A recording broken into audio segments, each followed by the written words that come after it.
दोस्तों, हमारे YouTube channel teacher रहमत पर टेट सीटेट और टीचिंग एग्जाम की कंप्लीट तैयारी कराई जाती है। साथ ही साथ हम अपनी वेबसाइट www.teacherrahmat.com पर इन परीक्षाओं से संबंधित स्टडी मटेरियल उपलब्ध कराते हैं। आज की इस वीडियो में हम आपको सीटेट 2018 के प्रश्नों को सॉल्व करेंगे। इसके एक्सप्लेनेशन आपको बतलाएंगे। सीटेट में 5 विषय से प्रश्न उठाए जाते हैं। 3 पेपर मेन पेपर कहलाते हैं, साइकोलॉजी, ईवीएस, मैथ पेपर 1 के लिए और 2 लैंग्वेज पेपर होते हैं, लैंग्वेज 1 और लैंग्वेज 2। आज की इस वीडियो में हमारा सब्जेक्ट है बाल विकास और शिक्षा शास्त्र, child development and pedagogy. CTET दिसंबर 18 में चाइल्ड डेवलपमेंट एंड पेडागोगी से 30 प्रश्न पूछे गए थे। हम एक एक करके सभी के सॉल्यूशन और एक्सप्लेनेशन आपको बतलाएंगे ताकि आपको एक दिशा मिल सके सीटेट के अगली परीक्षा के लिए। अगर आप सीटेट का कंप्लीट नोट्स चाहते हैं तो हमसे संपर्क कर सकते हैं। हमारा संपर्क सूत्र है 7631314948। सबसे पहला सवाल है, आनुवंशिकता और पर्यावरण की भूमिका के बारे में निम्नलिखित में कौन सा कथन सत्य है? 4 ऑप्शन दिया हुआ है, सबसे उपयुक्त विकल्प का चयन करना है। आज जब बात आए आनुवंशिकता और पर्यावरण की तो आपको मालूम होना चाहिए कि विकास के कुछ पहलू आनुवंशिकता से भी प्रभावित होते हैं और कुछ पर्यावरण से। बच्चे की विकास पर उसकी आनुवंशिकता का भी प्रभाव होता है और पर्यावरण का भी। सही जवाब हो जाएगा ऑप्शन 1। अगला क्वेश्चन है क्वेश्चन नंबर 2, निम्नलिखित में से कौन सा कथन पियाजे के सिद्धांत के अनुसार कहा नहीं जा सकता? पियाजे ने जो संज्ञानात्मक विकास का सिद्धांत दिया था, जिसे मानसिक विकास का सिद्धांत भी कहते हैं, इसकी चर्चा हम अलग वीडियो में करेंगे। हम आपको पूरा नियम बतलाएंगे, इसके कथन को, संपूर्ण सिद्धांत को समझाएंगे। फिलहाल अभी आप इतना जान लें कि पियाजे ने जो सिद्धांत दिया था वह विकास से संबंधित था, न कि अधिगम से। अधिगम का सिद्धांत थॉर्नडाइक ने दिया था, पियाजे ने नहीं दिया था। पियाजे का सिद्धांत संज्ञानात्मक विकास का सिद्धांत कहलाता है, मानसिक विकास का सिद्धांत कहलाता है। यानी इसके अनुसार इस सिद्धांत का संबंध किससे नहीं है? निरंतर अभ्यास के अधिगम से नहीं है। सही जवाब हो जाएगा ऑप्शन 3। अब हम बढ़ते हैं नेक्स्ट क्वेश्चन की ओर। अगला सवाल है 3 नंबर, निम्नलिखित में से कौन सी पूर्व संक्रियात्मक विचार की एक सीमा नहीं है? पूर्व संक्रियात्मक विचार ये पियाजे से ही संबंधित है। इसके सिद्धांत में ही हम आपको विस्तार से समझाएंगे। यानी ध्यान केंद्रित करने की प्रवृत्ति इससे संबंधित है। अहमियता, अनुकरणीयता भी संबंधित है, लेकिन प्रतीकात्मक विचार का विकास इससे संबंधित नहीं है। सही जवाब हो जाएगा ऑप्शन 2। अगला क्वेश्चन है क्वेश्चन नंबर 4, डैश के अलावा निम्नलिखित में से कौन सा कारण है जो युवा बच्चों के विकास में एक महत्वपूर्ण भूमिका निभाता है? यह कथन खेल से संबंधित है। यानी खेल जो होता है बच्चों के शरीर पर निपुणता प्राप्त करता है। खेल जो है बच्चों के इंद्रियों को उत्तेजित करता है। खेल जो है हर दिन नए कौशल हासिल कराता है, सिखाता है कि कब उपयोग करना है। लेकिन खेल कभी भी समय बिताने का उसका तरीका नहीं है, बल्कि इसके बहुत सारे फायदे हैं। हम खेल इसलिए नहीं खेलते कि अपना समय बिताएं। सही जवाब हो जाएगा ऑप्शन 3। अब हम बढ़ते हैं नेक्स्ट क्वेश्चन की ओर। क्वेश्चन नंबर 5 है, निम्नलिखित में से कौन सा प्रश्न बच्चों को गंभीर रूप से सोचने के लिए आमंत्रित करता है? आपको लगेगा कि चारों ऑप्शन बच्चों को सोचने के लिए आमंत्रित करता है, लेकिन हमें सबसे उपयुक्त विकल्प चुनना है। सबसे गंभीर प्रश्न कौन है जो गंभीर रूप से सोचने के लिए आमंत्रित करे? इस तरह के प्रश्न सबसे उपयुक्त होते हैं। हम बच्चे से पूछेंगे कि इस प्रक्रिया को, इस कार्य को विभिन्न तरीकों से कैसे हल कर सकते हैं। फौरन अपने दिमाग में वो बहुत सारे बात सोचने लगेंगे, विभिन्न तरीके को तलाशने लगेंगे। इस तरह वो गंभीर रूप से सोच में पड़ जाते हैं। अगला क्वेश्चन है क्वेश्चन नंबर 6, निम्नलिखित में से कौन सा विकल्प प्रगतिशील शिक्षा का सबसे अच्छा वर्णन करता है? प्रगतिशील शिक्षा एक महत्वपूर्ण विषय है। इसका वर्णन करके सीखना, परियोजना विधि द्वारा सीखना, सहयोग से सीखना, इन सब विधि द्वारा प्रगतिशील शिक्षा को परिभाषित किया जा सकता है। अगला क्वेश्चन है क्वेश्चन नंबर 7, जो प्रगतिशील शिक्षा से ही संबंधित है। प्रगतिशील शिक्षा के बारे में निम्नलिखित में से कौन सा कथन बताता है शिक्षा स्वयं ही जीवन है? यहाँ 4 कथन दिए हुए हैं। आपको चारों कथन पढ़ना है और सोचना है कि जो शिक्षा को जीवन कहता है। स्कूल शिक्षा को यथासंभव लंबे समय तक जारी रखना चाहिए। इसका अर्थ यह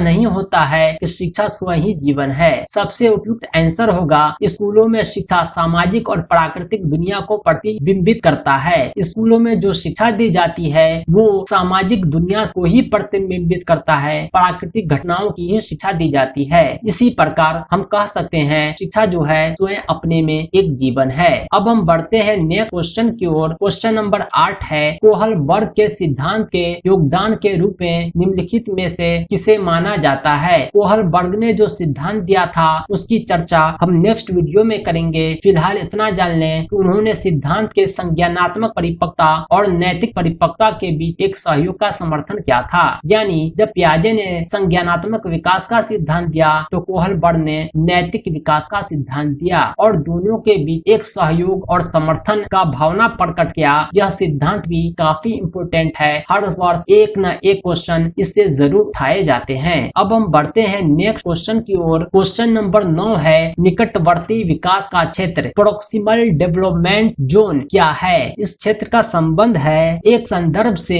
जो बच्चे के सहयोग के सही स्तर के साथ कोई कार्य लगभग स्वयं कर सकते हैं। जब बच्चा बड़ों के सहयोग से बड़े काम को भी आसानी से कर दे उसे निकटवर्ती विकास कहते हैं। अब हम बढ़ते हैं नेक्स्ट क्वेश्चन की ओर। क्वेश्चन नंबर 10 है, एक उभयलिंगी व्यक्तित्व है। उभयलिंगी का मतलब होता है ऐसा लिंग जिसमें मेल और फीमेल दोनों पाया जाए। आप देख रहे होंगे स्क्रीन पर उभयलिंगी व्यक्तित्व की परिभाषा। उभयलिंगी व्यक्तित्व के रूप में व्यक्ति को परिभाषित किया जाता है जो न पूर्णतः स्त्री हो न पूर्णतः पुरुष। वास्तविकता में इसमें स्त्री और पुरुष दोनों का संयोजन है। इस प्रकार उभयलिंगी जंतुओं में जन्म से ही नर और मादा दोनों प्रकार के जन्नांग पाए जाते हैं। कुछ उदाहरण भी आपको याद रखना चाहिए। केचुआ जो है उभयलिंगी जंतु है, जोंक भी उभयलिंगी जंतु है। इस प्रकार कुछ पादप भी ऐसे होते हैं जो उभयलिंगी होते हैं, जैसे पपीता, इसमें नर और मादा दोनों का गुण पाया जाता है। सफेद शहतूत भी उभयलिंगी पादप है। मक्का और तरबूज भी उभयलिंगी पादप है। यानी उभयलिंगी के बारे में आप जान गए होंगे कि उभयलिंगी व्यक्तित्व किसे कहते हैं। यानी सही आंसर हो जाएगा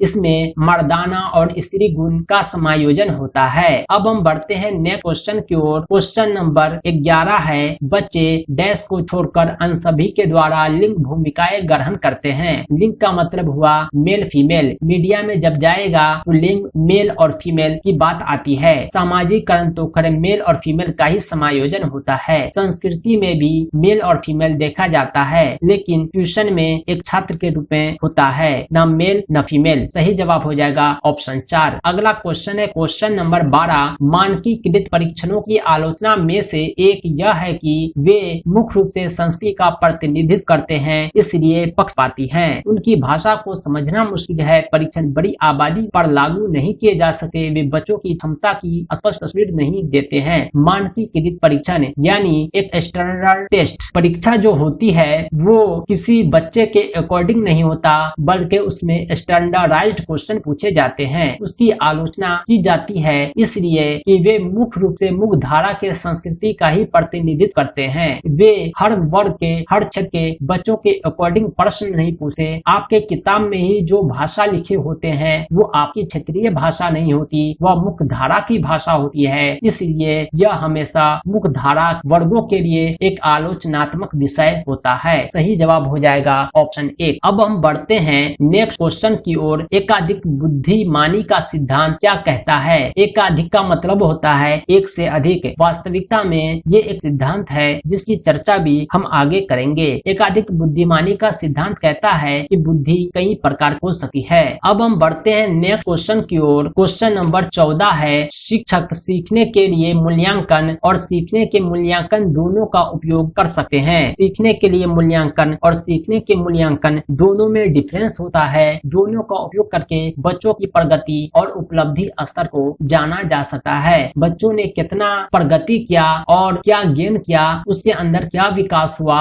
सब हम इस मूल्यांकन से जान सकते हैं। नेक्स्ट क्वेश्चन है क्वेश्चन नंबर 15, निम्नलिखित में से कौन सा सतत और व्यापक मूल्यांकन से संबंधित नहीं है? सतत और व्यापक मूल्यांकन का अर्थ होता है ऐसी परीक्षा जो विद्यार्थी के अनुकूल हो और लगातार बड़े पैमाने पर होती रहे। पहला ऑप्शन है, इसे भारत के शिक्षा के अधिकार अधिनियम द्वारा अनिवार्य किया गया है। यह शिक्षण अधिगम प्रक्रिया का एक अभिन्न अंग है। यह विभिन्न शिक्षा क्षेत्रों में बच्चे की उपलब्धि पर केंद्रित है। यह बच्चों को धीमे, खराब या बुद्धिमान के रूप में चिन्हित करने में उपयोगी होता है। सतत और व्यापक मूल्यांकन में ये जो निगेटिव पोर्शन आप देख रहे हैं, यह बिल्कुल नहीं होना चाहिए। परीक्षा को खत्म करके मूल्यांकन की शुरुआत ही इसलिए की गई कि धीमे, खराब या बुद्धिमान के रूप में हम चिन्हित न करें, पास फेल के रूप में हम बच्चे को चिन्हित न करें। क्वेश्चन नंबर 16 है, बच्चों में प्रतिभाशालिता के कारण हो सकती है आनुवंशिकता और वातावरण के बीच एक अंतःक्रिया। एक संसाधन समृद्ध वातावरण, सफल माता पिता, एक अनुशासित दिनचर्या। बच्चों में जो प्रतिभाशालिता होती है उसका कारण होता है आनुवंशिकता और वातावरण के बीच एक अंतःक्रिया। आगे भी एक क्वेश्चन था जिसमें यह बात दोहराया गया था। नेक्स्ट क्वेश्चन है 17 नंबर, सामाजिक आर्थिक रूप से वंचित पृष्ठभूमि से आने वाले बच्चों को कक्षा के माहौल की आवश्यकता होती है जो उन्हें अच्छा व्यवहार सिखाता है। दूसरा ऑप्शन है उनके सांस्कृतिक और भाषाई ज्ञान को महत्व देता है तथा उनका उपयोग करता है, उनकी भाषा को हतोत्साहित करता है ताकि वह मुख्य धारा की भाषा सीखे। बच्चों को उनकी क्षमता के आधार पर वर्गीकृत करता है। जब बात आए सिखाने की तो हमें जो है प्रोत्साहित करना है, हतोत्साहित नहीं करना है। जितने भी निगेटिव आंसर होते हैं सबसे पहले हमें उनको छाट देना चाहिए और जो उसके व्यवहार को प्रोत्साहित करे वास्तविकता में वही सही आंसर होता है। उन्हें सांस्कृतिक और भाषाई ज्ञान को महत्व देंगे तभी वे उनका उपयोग करेंगे। इस प्रकार हम सामाजिक आर्थिक रूप से वंचित पृष्ठभूमि से आने वाले बच्चों को कक्षा में बेहतर माहौल दे सकते हैं। अगला क्वेश्चन है 18 नंबर, कक्षा में सृजनात्मक और प्रतिभाशाली बच्चों के लिए आवश्यक हस्तक्षेप निर्भर करता है शिक्षक द्वारा अनुकूलित और प्रेरक निर्देशन तरीकों के उपयोग पर। कुछ बच्चे होते हैं जो सृजनात्मक होते हैं, उसके अंदर क्रिएटिविटी होती है, वो प्रतिभाशाली होते हैं। शिक्षक को चाहिए कि उसे अनुकूलित और प्रेरक निर्देश दें और इसी तरीके से उनका विकास करें। अगला क्वेश्चन है क्वेश्चन नंबर 19, अति संवेदनशील बच्चों को सीखने में मदद करने के लिए निम्नलिखित में कौन सा तरीका उपयुक्त तरीका है। पहला ऑप्शन है एक कार्य को छोटे प्रबंधनीय खंडों में तोड़ना, अधिगम के वैकल्पिक तरीकों की पेशकश, उनके दैनिक कार्यक्रम में शारीरिक गतिविधियों का समावेश, बेचैन होने पर उन्हें फटकार लगाना। जब ऑप्शन नहीं पूछा जाए तो हमें निगेटिव आंसर ही चूज करना है। बच्चों को डांटना फटकारना नहीं चाहिए। डांटने फटकारने से बच्चों में सीखने की गति धीमी हो जाती है, इसलिए हम बच्चों को सिखाने में मदद कर सकते हैं जब उसे बेचैन होने पर फटकारना बंद कर दें। नेक्स्ट क्वेश्चन है क्वेश्चन नंबर 20, अलग अलग सोच वाले पैटर्न उन बच्चों की पहचान करते हैं जो विकलांग है, डिस्लेक्सिक है, सृजनात्मक है, प्रत्याशी है। जिस बच्चों की सोच अलग अलग हो उसका मतलब यह है कि उसमें सृजनात्मकता है। जो क्रिएटिविटी स्टूडेंट होते हैं, क्रिएटिविटी सोच वाले होते हैं, उनकी सोच अलग अलग होती है, वे अलग अलग चीजों को अलग अलग तरीके से सोचते हैं। सही जवाब हो जाएगा ऑप्शन सी। अगला क्वेश्चन है क्वेश्चन नंबर 21, निम्नलिखित में कौन सा शिक्षक द्वारा कक्षा में बच्चों के लिए समस्या हल करने के तरीके का वर्णन नहीं करता। पहला ऑप्शन है किसी विशेष समस्या को हल करने के बारे में अपनी विचार प्रक्रियाओं पर चर्चा करना, कुछ हल करते समय गलतियों को करने के प्रति ईमानदार रहना। अगर आप गलतियों के प्रति ईमानदार रहते हैं तो ये समस्या को अच्छे तरीके से हल नहीं कर सकता, क्योंकि बच्चों की गलती को इग्नोर करना भी एक महत्वपूर्ण काम होता है। तभी आप पठन पाठन की प्रक्रिया को अच्छे से अंजाम कर दे सकते हैं। कुछ गलती ऐसी होती है जिसमें वो सुधार कर लेते हैं, उसे बार बार टॉर्चर करने से उसके विकास की गति धीमी हो जाती है, पढ़ने में उसकी रुचि कम हो जाती है। अब हम बढ़ते हैं नेक्स्ट क्वेश्चन की ओर। इसमें कौन संवेग है। संवेग बहुत सारे होते हैं। मैं आपको ये बतला दूं कि संवेग टोटल 14 होते हैं। आप इस 14 संवेग को याद कर लें, आपके प्रश्न हल हो जाएंगे। संवेग का उदाहरण मैंने लिख दिया है। सबसे पहला संवेग है भय, क्रोध, घृणा, आश्चर्य, वात्सल्य जिसे लव कहते हैं, विषाद, संरचनात्मक भाव, फीलिंग ऑफ क्रिएटिविटी, स्वामित्व की भावना, फीलिंग ऑफ ऑनरशिप, एकाकीपन, फीलिंग ऑफ लोनलेस, कामुकता, लस्ट, श्रेष्ठता की भावना,